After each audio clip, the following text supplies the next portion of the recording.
अंगों में आग लग गई होगी। ये बीच में चिल्ला मत, चिरकुट, चुप। पीयूष जी जानते हैं बहुत अच्छी तरीके से कि जो स्क्रीन पे हम लोग देख रहे हैं वो कहीं से भी फिजियोथेरेपी नहीं है। जो हो रही है वो फिजियोथेरेपी नहीं है, वो मसाज है। कश्मीरी पंडितों के दर्दनाक मृत्यु के ऊपर अरविंद केजरीवाल, हाँ ये क्या झूठे, ये हिंदू, ये झूठे बोलकर जिस प्रकार से इनकी टीम हंसी थी, हिंदू इनको कभी क्षमा नहीं करेगा। सैकड़ों दारू के ठेके। अच्छी तरह सुनिए, धमाका है ये। पुलवामा के शहीदों का आज तक पता चला किसने उसको किल किया। तू है कौन रे? आप ये इलेक्शन के लिए मरवाया गया उन्हें। आज तक क्या आपके पास कोई प्रूफ है क्या? आदरणीय प्रधानमंत्री जी देश के सैनिकों के साथ दिवाली मनाएं तो पाकिस्तान के प्यादों का तो निश्चित तौर पर जो है विविध अंगों में आग लग गई होगी। तो आग लगी हुई है। पुलवामा में किस तरह से गर्त में गिरे हुए लोगों से बात करनी पड़ती है कि एक गर्त में गिरा हुआ है, बीच में चिल्ला मत, चिरकुट, चुप।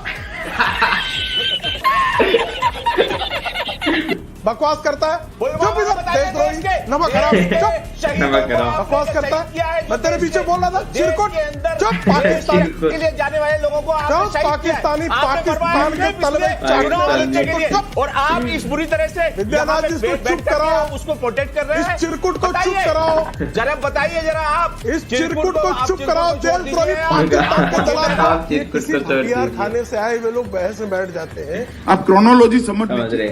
और आदरणीय प्रधानमंत्री पुलवामा को, आदरणीय प्रधानमंत्री जी ने पुलवामा के जवानों की हत्या करा दी। ये किसी भटिया खाने का बहुत ही चिरकुट व्यक्ति इस तरह की निकृष्ट कोटि की बात कर सकता है। जिस निकृष्ट कोटि की बात ये अकील खान कर रहा है, ये पाकिस्तान के चंदे पर पलने वाला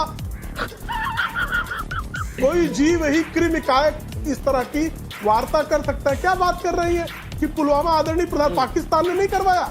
एनआईए की चार्जशीट पढ़ी है तूने देखा एनआईए का केस? वो इस डिबेट में ये पता चला है कि राघव चड्ढा की आय क्यों कितनी है। कानून व्यवस्था भी दे दो तो दिखाएंगे वो। सुंदरकांड का पाठ हुआ, अमानतुल्लाह खान को होम मिनिस्टर बना दो तो वो दिखाएंगे। हमने निकाली, वहाँ पर तो नहीं हुआ दंगा। आपके इष्ट देव हनुमान जी कब से हो गए? आपके तो सर्वे सर्वा हनुमान शांत कराएं है भैया, इनको शांत कराएं। देव हनुमान जी हो गए, बीच में नहीं बोल रहा है, लफंगे का परिचय देंगे हनुमान जी, गर्दी का परिचय देंगे, आपको शांत कराना पड़ेगा। खान है आपके इष्ट, सब कुछ आपके इष्ट, सब कुछ अमानतुल्लाह खान है। देखिए सुमित भाई, पहले तो मैं जो लफंगा शब्द कम से कम 1000 बार यहाँ इस्तेमाल किया गया। लफंगे राशन कार्ड बनाते हैं, उनको लफंगा कहते हैं। आप भी जानते हैं राशन कार्ड इनके यहाँ कैसे बनता है, उनको लफंगे कहते हैं। क्योंकि वैसे मैं इनसे एक्सपेक्ट नहीं कर रहा हूँ कि ये हिंदुओं की प्लाइट को समझेंगे। ठहाके मार के हंसे थे। कश्मीरी पंडितों के दर्दनाक मृत्यु के ऊपर अरविंद केजरीवाल, हाँ ये क्या झूठे, ये हिंदू, ये झूठे बोलकर जिस प्रकार से इनकी टीम हंसी थी, हिंदू इनको कभी क्षमा नहीं करेगा। आप क्या सोचते हैं ये हिंदुओं के विषय को समझ सकेंगे? तो रोहिंग्यान को अपना भाई मानते हैं, बांग्लादेशियों को अपना भाई मानते हैं, बांग्लादेशियों को फ्री वाईफाई देंगे, बांग्लादेशियों को ये फ्री पानी देंगे, फ्री पानी देते हैं ये बांग्लादेशियों और रोहिंग्यान को। और देखिए जहां तक ताहिर हुसैन का सवाल है, यही राघव चड्ढा और संजय सिंह दोनों ने मिलकर प्रेस कॉन्फ्रेंस किया था और कहा था आपकी फ्री पॉलिटिक्स ने बर्बाद किया। सुमित भाई आप कंट्रोल कर सकते हैं तो प्लीज कंट्रोल करिए, मैं इनके बीच में चिल्लाता नहीं। वो शांत है, अब बोलिए। मैं कोई दंगे नहीं करता हूँ। सुमित भाई जरा आम आदमी पार्टी के प्रवक्ताओं को समझाइए कि आराम से बात करना सीखे। इस प्रकार चिल्ला चिल्ला करके अधैर्य होकर बात करने की कोई आवश्यकता नहीं है। ये यहाँ कोई एलिगेशन लगाते हैं, बाद में अरविंद केजरीवाल जाके पैर पकड़कर अरुण जेटली और नितिन गडकरी का नाक रगड़ के माफी मांगते हैं। Oh I am so sorry Arun Jaitley ji, माफ कर दीजिए प्लीज, हम कोर्ट केस विड्रॉ कर लीजिए। ओ गडकरी जी मेरे से गलती हो गई, वहां तो एलिगेशन लगा दिया था मेरे से माफ। तो ये सब नाक रगड़ू पार्टी है। अरविंद केजरीवाल एक नंबर का नाक रगड़ू है। ये क्या करेगा यहाँ चिल्ला?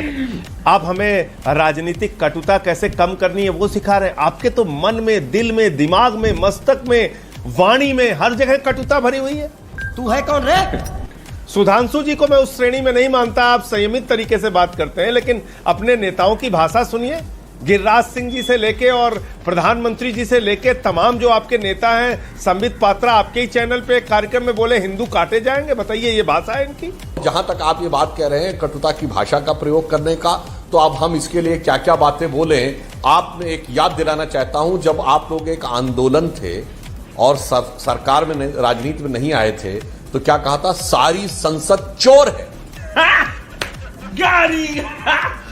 ये शब्द सौहार्दपूर्ण था, ये मिठास का था, ये कटुता, सारी संसद चोर है। और आज ठीक है, लोकसभा में आपके नहीं, राज्यसभा में तो आपके 4-5 सांसद हैं, और आज उसी संसद में आने के लिए तमाम प्रकार के मतलब आपके लोग जतन करने में लगे हैं। लोकसभा में भी आ गए, राज्यसभा में भी आ गए। तो मैं इसीलिए कह रहा हूं, कटुता की भाषा का प्रयोग राजनीति में स्थापित होने के लिए ठीक है, कटुता की अनेक दलों ने किया, सिर्फ इन्होंने नहीं किया। चाहे मुलायम सिंह जी हो, गोली चलवा दूंगा, लालू यादव जी क्या क्या बोले थे। डॉक्टर अजय आलोक ने आपके झूठ को पकड़ लिया। लंबोसेकल रेडिकुलोपैथी थी और लंबोसेकल रेडिकुलोपैथी के तहत उनकी फिजियोथेरेपी कराई गई। अब जो फिजियोथेरेपी होती है वो अलग अलग टाइप की होती है। मैं डॉक्टर हूं, मैं चंद्रन भाई को बता देता हूं, नीडिंग, हैकिंग, हर प्रकार की फिजियोथेरेपी होती है। जरा जाके फिजियोथेरेपी के प्रकार पढ़े, उसमें मसाज भी इंक्लूड होती है। अजय जी, आपने ठीक ये बात आप पहले कह देते कि आप डॉक्टर हैं और आप बता रहे हैं कि फिजियोथेरेपी हो रही है, ठीक है, बात छोटी हो जाती। अजय जी, ये भी डॉक्टर है? अच्छा सॉरी, मैं भूल गया, ये भी डॉक्टर हैं। सबसे बड़ी सर आलोक जी भी डॉक्टर, पीयूष जी भी, पीयूष जी जानते हैं बहुत अच्छी तरीके से कि जो स्क्रीन पे हम लोग देख रहे हैं वो कहीं से भी फिजियोथेरेपी नहीं है। सवाल ये नहीं है, फिजियोथेरेपी तो कोर्ट ने अलाउ किया हुआ है प्रिजनर्स को, लेकिन जो हो रही है वो फिजियोथेरेपी नहीं है, वो मसाज है। कैसे हो रही है, क्या हो रही है, जांच का विषय है, कोर्ट अब इसको देखेगा। सवाल ये उठता है पीयूष जी कि जो दिख रहा है वो बिल्कुल सच है और जो जवाब दिया गया है वो बिल्कुल झूठ है, जो मनीष सिसोदिया जी ने कहा। और जो दिख रहा है वो चिंतनीय इसलिए है क्योंकि जैसे मैंने पहले भी डिबेट में कहा था कि जब वसूली की बात हुई थी, करोड़ों रुपए की वसूली की आरोप लगे थे एक जेल मंत्री पर, और आज वही जेल मंत्री मसाज करवाते हुए दिख रहा है। तो कहीं ना कहीं संविधान और हमारी न्यायिक व्यवस्था और हमारी नियम कानून की खुलेआम धज्जियां उड़ रही हैं और खुलेआम उसको डिप्टी सीएम जैसे व्यक्ति सपोर्ट कर रहे हैं पब्लिक प्लेटफॉर्म पे आके। आप क्रोनोलॉजी समझ लीजिए। चिंता का विषय ये है, और ऐसे लोग सरकार चला रहे हैं और आप जैसे बुद्धिजीवी लोग इसे कहीं से गलत नहीं बता रहे हैं, ये भी बहुत बड़ा चिंता का विषय है। इस बार तो मेमोरी लॉस नहीं होगा सर, क्योंकि जब भी छापा पड़ता है, जब बुलाती है तो बोलते कि कोरोना से मेरा मेमोरी लॉस हो गया था। किसने बोला है? नहीं, सत्येंद्र जैन कि कोरोना के चलते मेरा मेमोरी लॉस हो गया। इस बार तो मनीष सिसोदिया जी ठीक तो है ना? क्या फिर वही आरोप लगेगा कि वही मैं पूछ रहा हूँ कि मतलब मनीष, यही सवाल है कि जानकारी देंगे ना, कोऑपरेट सहयोग करेंगे ना, या जांच एजेंसी के सामने ऐसे तो अनभिज्ञता नहीं कर देंगे कि याददाश्त। बिल्कुल सुबह ही केजरीवाल जी ने भी और पार्टी ने भी और मनीष सिसोदिया जी ने भी सीबीआई का स्वागत कर दिया कि आइए आप जांच कीजिए। दिल्ली में इतने मतलब सालों से आपका सरकार चल रहा है, तो क्या कोई नया कॉलेज या कोई मेडिकल हॉस्पिटल बना है, या फिर कोई मेडिकल कॉलेज जिसके बारे में मैं जानना चाहती हूँ जो दिल्ली में बना हो? ठीक है। 22,000 स्कूल के नए कमरे बने, और इन्होंने ही एक चैनल पे सवाल पूछ लिया था मुझसे कि क्या कोई नया स्कूल कॉलेज बना, स्पोर्ट्स यूनिवर्सिटी बनी। दिल्ली के अंदर 800 बेड का हॉस्पिटल बना बुराड़ी में। 27 कॉलेज की सूची इन्हीं को भेज चुका हूं मैं ये अभी। लेकिन फिर अभी आप इनसे पूछे एक को स्कूल नहीं, कितने दारू के ठेके बताइए। 27 स्कूल और सैकड़ों दारू के ठेके दारू अच्छा दारू के ठेके पे, अच्छा दारू पीने की उम्र कम कर दी। इस डिबेट में संजय सिंह झूठ बोलते हुए पकड़े गए। स्कूल नए कितने बने हैं संजय जी? आपने मुझसे पूछा है संजय जी, नए स्कूल कितने बने? एक सेकंड समझ जी, बस एक सेकंड। नए स्कूल कितने बने सर? आज फाइनल आंकड़ा दीजिए। न्यू स्कूल कम से कम 10 चैनल पे आंकड़ा दे चुका हूँ, और आपको भी पढ़ के कहिए, सुना दूं कहीं आपके नए स्कूल व्हाट्सएप पे। सैकड़ों की संख्या में नए स्कूल भी बने हैं दिल्ली के अंदर। कितने मतलब सैकड़ों की संख्या, कहता रहा हूँ 100 से 150, 200, 300, जितने स्कूल, 500, 1000, जितने स्कूल ये देखना चाहे हमारे साथ चले ना। आपको 500 स्कूल दिखाने ले गए थे। देखिए, मुझे तो आश्चर्य हुआ, आपने एक बहुत ही सटीक सवाल पूछा कि कितने नए स्कूल बने। उत्तर क्या मिला आपको? कोई आंकड़ा मिला उत्तर में कि हमने 165 बनाए, हमने 200 बनाए, हमने 510 बनाए? नहीं, जितने आप देखना चाहें सैकड़ों बने हैं। ये सैकड़ों नए स्कूल क्या होते हैं? ये क्या आंकड़े? क्या सैकड़ों नए स्कूल है? जो मॉडल ऑफ गवर्नेंस दिल्ली में आम आदमी पार्टी ने दिया, जो पंजाब में आम आदमी पार्टी दे रही है, अब लोगों की उम्मीदें बढ़ गई हैं। तो गुजरात में भी लोग ये कह रहे हैं कि हमें भी उसी तरह की शिक्षा मिलना चाहिए जो दिल्ली के लोगों को मिल रहा है, वही स्वास्थ्य की सुविधा मिलना चाहिए जो दिल्ली में मिल रहा है, उसी तरह से बिजली और पानी हमें मिलना चाहिए जो दिल्ली में मिल रहा है। अरविंद केजरीवाल जी जाकर वहाँ पर लोगों को गारंटी दे रहे हैं। हमारे गारंटी पर इसलिए भरोसा है कि जो हम कहते हैं वो करते हैं। हाँ, देखिए ये कह रहे हैं कि दिल्ली के मॉडल पर जनता को विश्वास है। अरे भारत की राजनीति में विश्वास के संकट का सबसे बड़ा प्रतीक आम आदमी पार्टी है। मैं याद दिलाना चाहता हूं, इनका तो दिल्ली का मॉडल ये है, जब हम लोग युवावस्था में थे और लालू यादव जी जेल गए थे तो उनसे पूछा गया तो अभी तक आप राज कर रहे थे, अब कैसे करेंगे? तो उन्होंने कहा था हम जलवे से राज करेंगे। तो लोगों ने मजाक में पूछा क्या जेल से? नहीं, मतलब जलवे से करेंगे। और ये बातें आती थी कि वो इनडायरेक्टली जेल से राज कर रहे थे। ये तो इस पार्टी ने नया मॉडल दिया कि 5 महीने से कि इनके मंत्री बाकायदा जेल से राज कर रहे हैं। आप क्रोनोलॉजी समझ लीजिए। जलवे से राज कर रहे हैं। और ये वो पार्टी है जिसने आकर ये कहा था कि आरोप लगते ही इस्तीफा देना चाहिए, जांच बाद में होनी चाहिए। उसने भारत के इतिहास में एक अभूतपूर्व उदाहरण प्रस्तुत किया है। ममता बनर्जी ने तो कम से कम अपने मंत्री को आरोप लगने में बर्खास्त कर दिया। ये जेल से राज करवा रहे हैं और कह रहे हैं कि इस मॉडल के ऊपर भरोसा। इतना बड़ा विश्वास का संकट इस पर संजीव जी जवाब देना चाह रहे हैं, लेकिन सुधांशु जी ने रेवड़ी कल्चर को किया एक्सपोज। टैक्स के पैसे का सदुपयोग करके निःशुल्क शिक्षा, निःशुल्क स्वास्थ्य, निःशुल्क बिजली, निःशुल्क पानी, निःशुल्क माताओं बहनों के लिए बस की यात्रा और निःशुल्क बुजुर्गों के लिए तीर्थ यात्रा।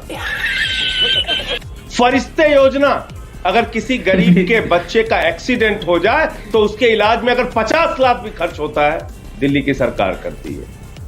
दिल्ली की सरकार जनता के टैक्स के पैसे का सदुपयोग करके जनता को शिक्षा, बिजली, पानी, स्वास्थ्य की सुविधाएं, माताओं बहनों को बस की फ्री यात्रा देके जनता के आमदनी को बढ़ाती है, यानी कि उनकी बचत करती है, उनकी जेब मजबूत करती है।